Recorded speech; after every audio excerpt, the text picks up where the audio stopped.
About 6 months after I got married, something big happened that shook up my life. My husband suddenly told me I had to take care of his dad, who was now stuck in bed because of an accident. This was all new to me, and I found it really hard.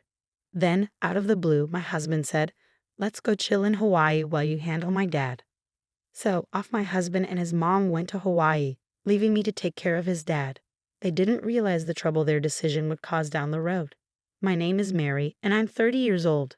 I've always loved cooking, so after finishing college, I got a job at a big restaurant chain. Now, I work in the planning department, coming up with new menu items. About 8 years into my job, I met Tom, who eventually became my husband. 2 years ago, I decided to go to my favorite Japanese pub alone. I sat at the counter, and next to me was Tom. We got talking and found out we were the same age. We hit it off and exchanged numbers. Tom started inviting me out to dinner often, and we began spending a lot of time together. He was funny and upbeat, and I found myself really liking him. It seemed like he felt the same, and we started dating. Eventually, we got married 6 months ago and now live together in an apartment conveniently located between our workplaces. Sometimes, I slack off on housework because we're both busy with our jobs, but Tom always reassures me with a smile, saying, "You don't have to be perfect at housework. I'm just happy to be with you."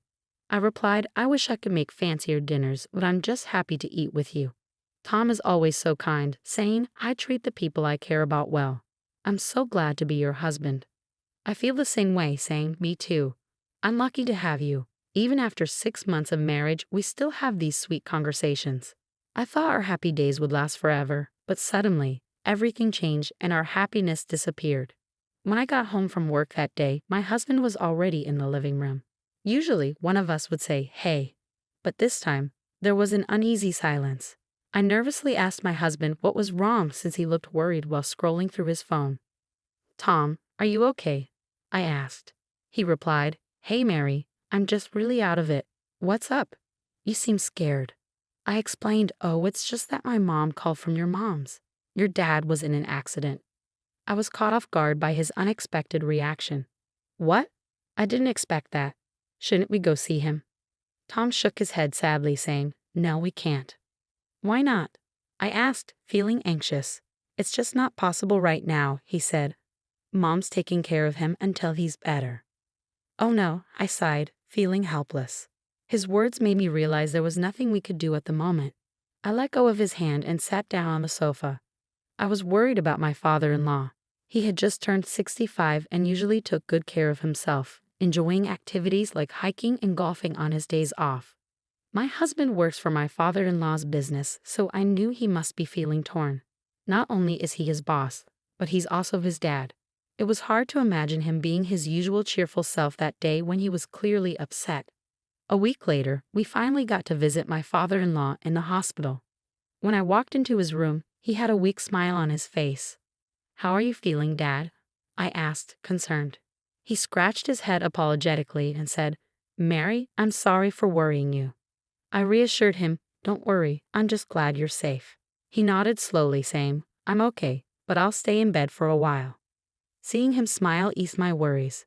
Unfortunately, the accident had left him with a spinal cord injury, and he was still paralyzed. He had to stay in the hospital for about 2 months for treatment and rehabilitation.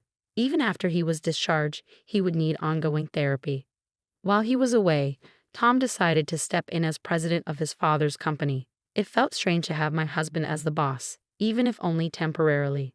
As I was watching Tom and his father talk, my mother-in-law pulled me aside and sarcastically said, "Hey Mary, are you sure you're not confused about something?" "I'm not confused," I replied firmly. "Just because Tom is the president doesn't mean you can take advantage of him. Please don't do that." My mother-in-law shrugged and said, "I don't need to worry about that. I have a job and I'm well compensated."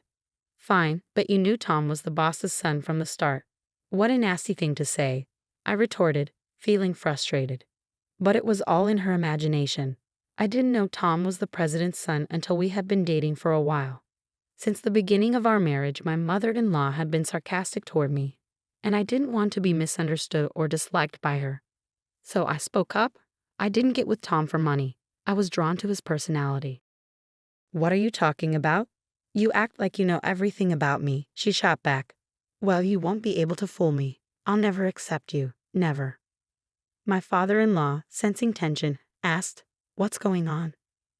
"Nothing," my mother-in-law snapped, giving me a harsh look. Her words and behavior showed that she favored Tom. She probably thought I married him for money because we tied the knot after only a year of dating. Her treatment of me had been harsh from the moment we met at the wedding. I never expected her to be so mean. Even more troubling was that my husband adored her. A few days later, he said something that bothered me. "Mary, you know that my dad will be discharged from a hospital next month, right? We'll be going back to my parents' place then," Tom said. "Wait, why are you bringing this up now all of a sudden?" I asked, feeling caught off guard. "It's my mom's suggestion. It's a good opportunity for us to live together. She can't take care of my dad alone," Tom explained. "But it's not that simple to make such a big decision so quickly. We need to think this through together," I replied. "I'm grateful for your consideration, Mom." I was confused, but he was firm, saying, "Well, that's the decision. Just make sure you pack your stuff in time for the move." "But I won't be able to get to work easily if we move to your parents' place." "We struggled to find an apartment close to our jobs," I protested. "It's only 5 train stops away from my parents' place, isn't it?" "You're lucky you can even sit on the train in the mornings," he replied. It seemed like my husband and mother-in-law had already made up their minds about living together. Despite my attempts to discuss avoiding it, they ignored me. My husband became even more devoted to my mother-in-law, and his treatment towards me got harsher. He started lecturing me every single day. "How's the packing going? I won't be able to take time off work on moving day, so you'll have to take care of everything. You'll be in charge of all the household chores and looking after my mom. Don't let her suffer," he'd say. Even before the move, I felt mentally overwhelmed by his comments. With the company being busy, I was already juggling work and preparing for the move. I was completely drained, both physically and mentally. 2 months later, the move was done, and my father-in-law came home from the hospital. I barely had time to catch my breath, but I started a new job as my father-in-law's caregiver. I woke up at 4 a.m. to make breakfast and do laundry simultaneously.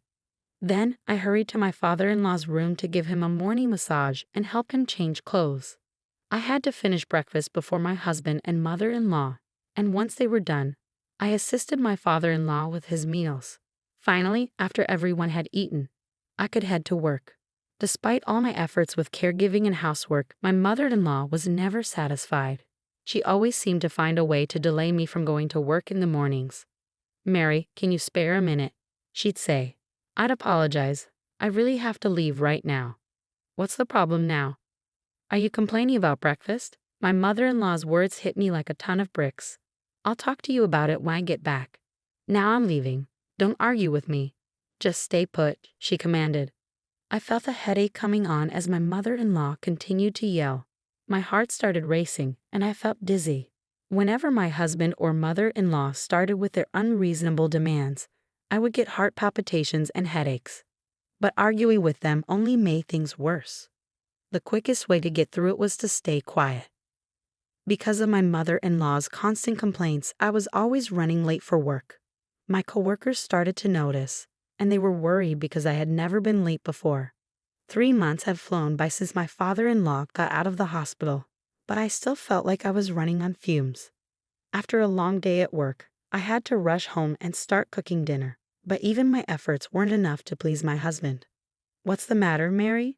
I come home tired, and you're serving fish? Are you serious?" he criticized. "I'm sorry. I had to step away to help my father-in-law, so I just made boiled fish," I explained. "You should make something that gives me energy. I'm not interested in boiled fish," he complained. As my husband started making himself some instant noodles, I fell silent, feeling defeated. My mother-in-law looked smug. Feeling down, I went to help my father-in-law get ready for the evening.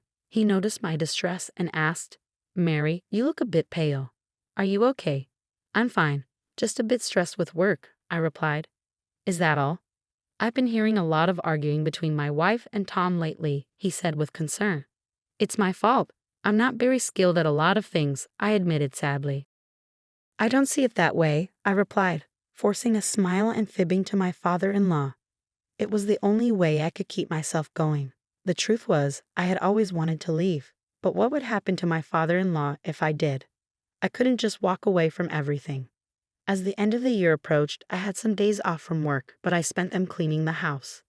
Then, on New Year's Eve, my husband dropped a bombshell. "My mom and I are heading to Hawaii," he announced. "Hawaii? But we've been talking about this for a while," my husband explained, sounding nonchalant. "Wait, just think about your dad's condition. He needs you here.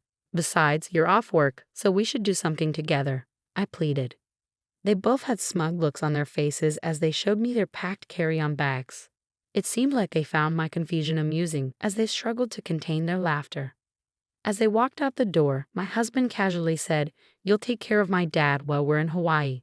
We're going to relax, so you're on your own." They both laughed as the door closed behind them. In that moment, something inside me snapped. "What do you mean, take care of him? Why am I the one doing everything alone? I can't handle being treated like this as a family member. I'm divorcing him when they get back," I thought, feeling a surge of anger. Despite my decision to divorce, I resolved to focus on caring for my father-in-law until they returned. I decided to stop doing anything around the house. The next day, I made breakfast for my father-in-law as usual and went to his room with a towel to help him freshen up. As I was doing so, my father-in-law smiled at me. "Mary, Happy New Year," he greeted me. "Dad, Happy New Year to you too. What happened with Tom and my wife last night? They seem to be in some sort of trouble," I asked. "They went to Hawaii," he replied. "Hawaii? Really?" My father-in-law sighed deeply and looked skeptical. Dad, let's not dwell on that.